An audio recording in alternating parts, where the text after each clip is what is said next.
7 may günü sizlere navbatda sotib qo'yib beradigan mashinamiz 2023 yilda ishlab chiqarilgan Vesprabek Qarasvet Gentra bo'ladi. Oqshomgi Gentramizga ulgurmagan mijozlarimiz uchun mashinamiz eng full pozitsiyada diska, ABS, lyuk salon holatini ko'rishingiz mumkin. Magnitofon, bokovoy knopka.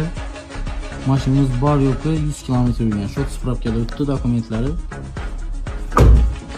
Arka salon holatlarini ko'rishingiz mumkin. Mashinamiz 2023 yil. Mazda.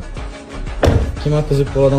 Mashinamiz 2023 yilda ishlab chiqarilgan Vesprabek Qarasvet Gentra bo'ladi. Oqshomgi Gentramizga ulgurmagan mijozlarimiz uchun mashinamiz eng full pozitsiyada diska, ABS, lyuk salon holatini ko'rishingiz mumkin. Magnitofon, bokovoy knopka. Mashinamiz bor yo'qi 100 km yurgan. Shot spravkada o'tdi dokumentlari. Arka salon holatlarini ko'rishingiz mumkin. Mashinamiz 2023 yil. Mazda.